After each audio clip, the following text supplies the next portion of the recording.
Today on GrowthShares, let's analyze and see whether Etsy is a great long-term investment. The company analysis is divided into three broad factors: the business, the stock, and the price. Furthermore, these three factors are subdivided into 14 metrics that give us the complete picture of the company. Each factor and each metric are given different weight, together adding up to 100% of the overall analysis. Each factor and each metric are then given a grade from 1 to 100, with 1 being a failed investment and 100 being extraordinary. When everything is put together, a final grade will be given, also from 1 to 100. Most companies that I'll analyze in this channel will hover around a grade of 50. Companies with a final grade of 81 or higher will be included in my Great Investments playlist.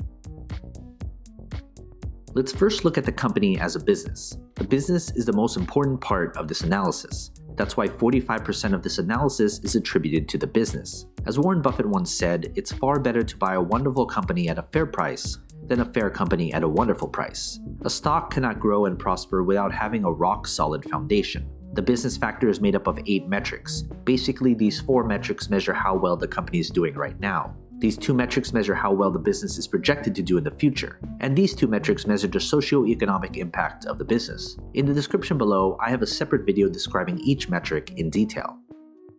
Based on this grade, I would consider this an above-average business. Everything else going forward would need to be above average or better to make this an attractive investment. Next, let's look at the company's stock. We can't easily invest in something unless there's shares available to buy and sell. That's why 35% of this analysis is attributed to the stock. If the business is the foundation of a company, the stock is a reflection of that foundation. Does the market reflect how good or bad the business has done? And how does the market think the company will do going forward? That's what the stock tells us. What matters most is return on investment. There should be some correlation between the business and its stock. The stock factor is made up of 5 metrics. Basically, these 3 metrics measure how well the company's stock has done, and these 2 metrics measure how traders and investors perceive the company as an investment. In the description below, I have a separate video describing each metric in detail. Based on this grade, I would consider this an average stock. Combine that with an average or better business, this should be a company on your watch list to see if further improvement can be made. Finally, let's look at the company's price. Price is what most investors look at when deciding whether to invest in a company or not. But price per share shouldn't be the most important consideration. That's why 20% of this analysis is attributed to the company's intrinsic value. There is a reason why a company's stock is undervalued or overvalued. An undervalued stock may be undervalued because it's simply a terrible business. And the other side is true as well. The price factor is made up of only 1 metric. Basically, the intrinsic value is the price per share at which the company's fundamentals align with its true value when compared to its current stock price. Based on this grade, I would consider this price to be expensive. If you're looking solely at the price per share, this shouldn't be a company you should invest in.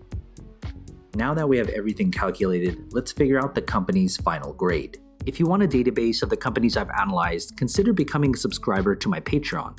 For only $2 a month, you'll gain access to my Google Sheets spreadsheet with all the grades for you to filter through. They're frequently updated, so consider becoming a subscriber. Link in the description below or head to patreon.com/growthshares.